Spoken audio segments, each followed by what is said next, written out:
In this video, I'm going to show you how to calculate your grades in my class and also in any class here at CWI so that you know how you're doing in the class. This will also teach you how to do some simple things in Excel if you're unfamiliar with Excel. The first thing I would do is open up an Excel file. So you can do this a number of ways. I would go down to the little Microsoft icon, click on that, and if your computer has Excel, you will see it in here somewhere, especially if it's used often. Let's go ahead and go down to Microsoft Office, and there's Excel. So I'm going to go ahead and click on that, and I'm going to give it a name. I'm going to save it to my computer, and I'm going to save it as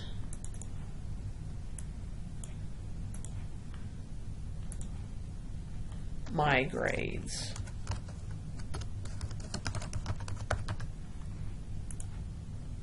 Alright, so what I would do next is I would put in all of the assignments that I've done so far. And you're probably wondering, well, how in the world do I figure that out? What I would do is I would go to Blackboard and I would go to My Grades and find what assignments have been done, and you'll also see the scores and what the possible points are. So here we are in one of my old classes from a previous semester. I did that on purpose. One, I don't want to have to record this every semester, and two, I don't want you to get hung up on the specifics of the class. I'm just showing you where to find stuff. So here in the Blackboard shell, let's go ahead and scroll down to My Grades. So I'm going to click on that. Now I haven't done any assignments in my course. So you will see that for all of the assignments listed, there is an upcoming because I haven't done it, and there's no grade there because I haven't done it. But if you have done it, you will see a score there if I've graded it, and you will see what it's worth. So let's go ahead and reduce this to half size, and I'm going to make my Excel file a little smaller so I can show them both at the same time. Okay. Now, part of the problem is once I've made Blackboard too small, it doesn't show the grades anymore. So I've got to make it a certain size. But here what I will do is I'm going to type in what I call possible points. So that is the number of points that are possible for an assignment. And then I'm going to put a column that says My Points. So that's what you actually got for that particular assignment.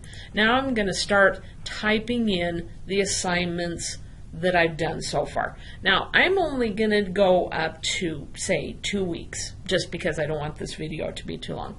So we'll say that in this case that these that are showing are the assignments that have been done so far. But you're saying, well, how do I find out what's been done so far?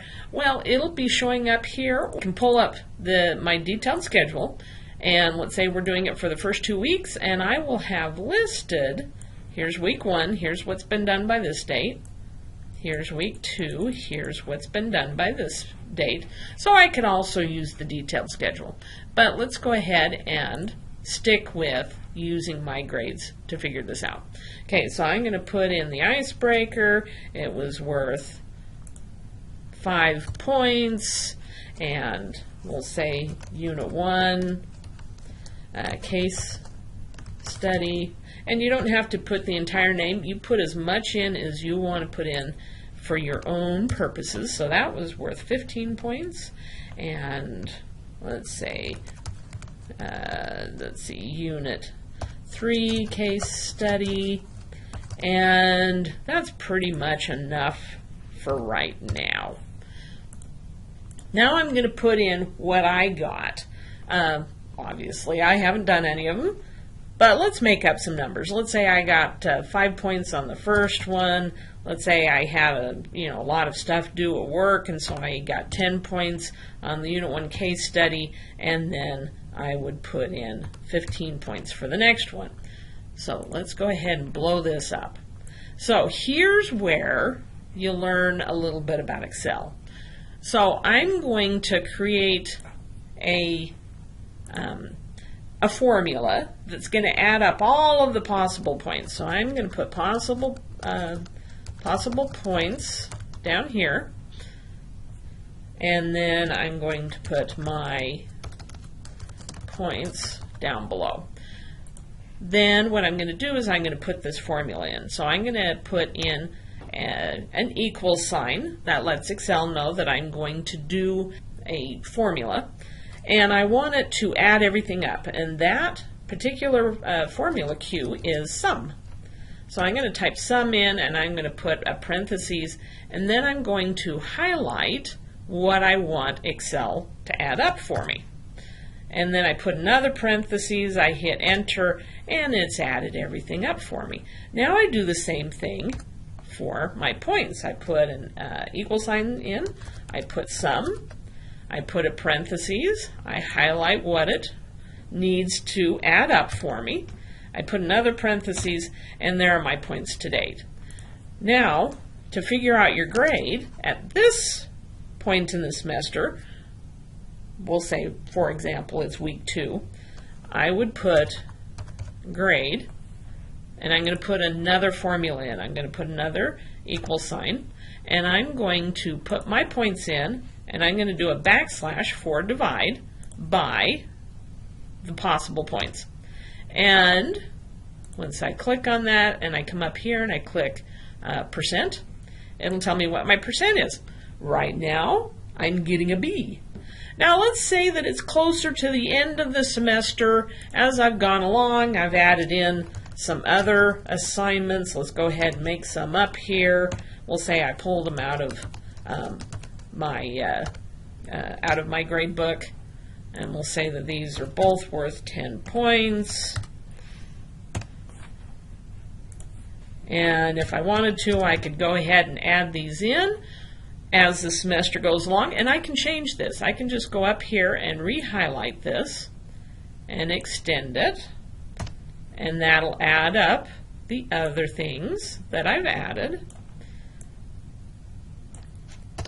Oh, because I didn't do these assignments completely or didn't get full points for them, my grade is dropped. Let's say I want to know how I need to do on the first exam, and I'm going to abbreviate that as E1, and we'll say that exams are worth 75 points. What would I need to get to bring my grade up? So I'm going to extend this again to include the score, and then I'm going to do the same thing down here, even though I don't have a number in this box yet. But I can play around and see what score I would need to bring my percentage back up into the 90s. Let's say I get 60 points on this. What is it going to do to my grade? I'm still in the 70s. Well, let's say 65. Is that going to bring my grade up higher? Oh, see there, I'm up to a B. And so you can play with your grade throughout the semester by either finding out what you need to get on a particular exam or a particular assignment to bring your grade up. And a note on makeup points. So I always put, as the instructor, a cap on makeup points. So I would go into the syllabus as the student and take a look and see what the requirements are for makeup points versus extra credit opportunities. Then I would go back to my Excel file and go ahead and put in what the cap is that the cap that I, Teresa, the instructor, had put, and say that there's a total of 30 makeup points. Now, like I said, I wouldn't put it over here in here because they're makeup points. It's to make up for any points you may have missed here. Now, let's say that as I, the student, have earned 45 points, that's more than what's going to be allowed. So I'm going to reset that to 30 because that's all that's allowed. Now for extra credit, which I abbreviate as EC, generally speaking, I will allow as much as I offer. So let's say that I, the student, have made up, have done 5 points of extra credit. So what I'll do for my points is I'll come back over here, I'll click on the end of these boxes that are being added up. I'm going to put a comma in, and I can add these points to my points total. So that shows here that that's raised my score at this point. So that is just a real quick overview of how you can calculate your grades throughout the semester. If you have any questions, feel free to ask me, or you can go over to the Tutoring Center. They would love to help you figure out how to use Excel.